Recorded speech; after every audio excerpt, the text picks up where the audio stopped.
Be ready. 5 seconds. Start. Mr. Deputy Speaker, Sir, I am very grateful to the honorable members who have made their observations on the budget while taking the opportunity of making a few observations on it.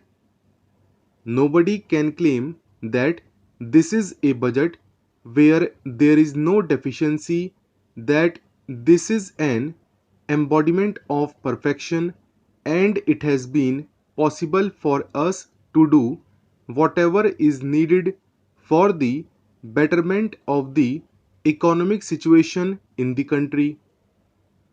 At the same time, it has been very correctly pointed out that in a situation like ours, the finance minister had little option, or rather very little space for accommodation, to provide a budget, on the one hand keeping his eyes on the need of growth, and on the other to see that the peculiar economic situation which has been created as a result of constant demand does not deteriorate further.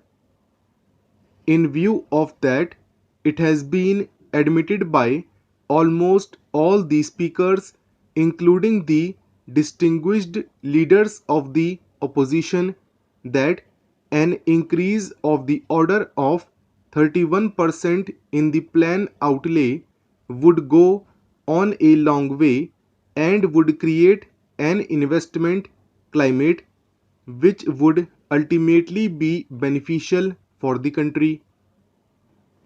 Now, while making these observations, he expressed his doubt whether the unbridged gap on the revenue side would create further instability factor on the price front.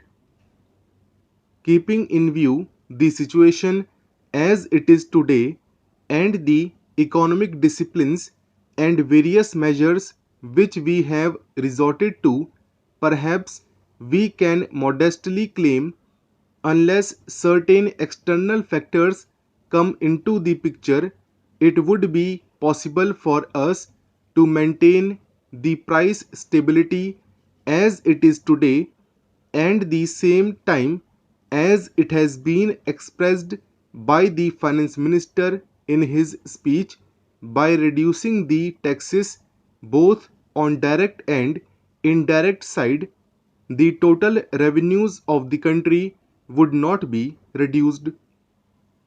It is no use suggesting that the budget is for the money bag and that the budget is full of concessions for monopoly houses. The budget is an instrument through which the government tries to control and regulate the economy of the country for the current year, and in this year's budget also, that exercise has been made nothing more, nothing less. Therefore, to categorize it either as a budget of money bag or a budget for monopoly houses is perhaps incorrect.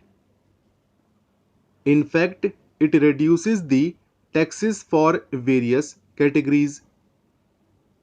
One point has been raised by my honorable friend, that the percentage of reduction of taxes in the lower income group are not adequate, while the percentages of reduction of taxes in the upper income group are more.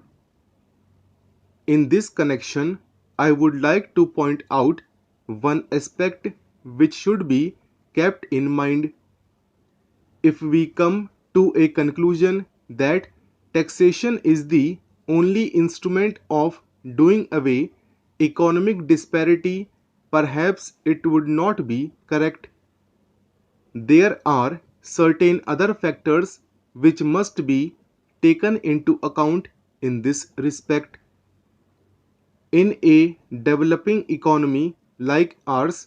No doubt, taxation is a very important instrument of doing away economic disparity, but at the same time, there are certain other factors which also contribute for making the desired goal, such as investment policy, industrial licensing policy, and there is no denying the fact that for the last few years the government is trying to concentrate on these fronts.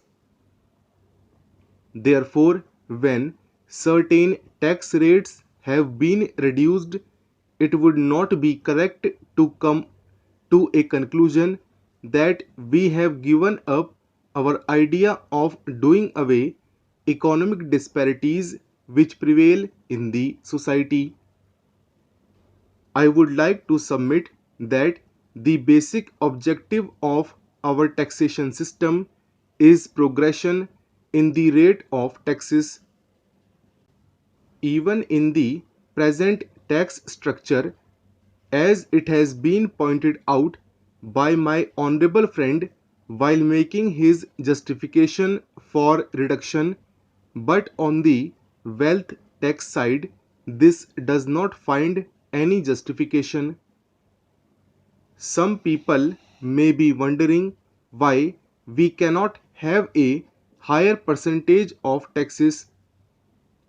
Sir, from the experience that we have gained during all these years, it has been established that a high rate tax at a certain stage becomes counterproductive. There is no denying the fact that the rate of tax for income of over 90%, that does create distortion not only in one form but in many directions. That does not mean that if somebody has acquired income or wealth up to a certain level, he does not acquire wealth anymore. But what happens is that he does acquire wealth, but that wealth or income is not brought into the books, as a result of which all such vulgar expenditure is going on. There is no denial of the fact that the operation of black money, which went on and which is still going on in the country, is the product to some extent of a system like this. Therefore, to ensure that we do not have increase in black money, the rates of direct taxes should go down.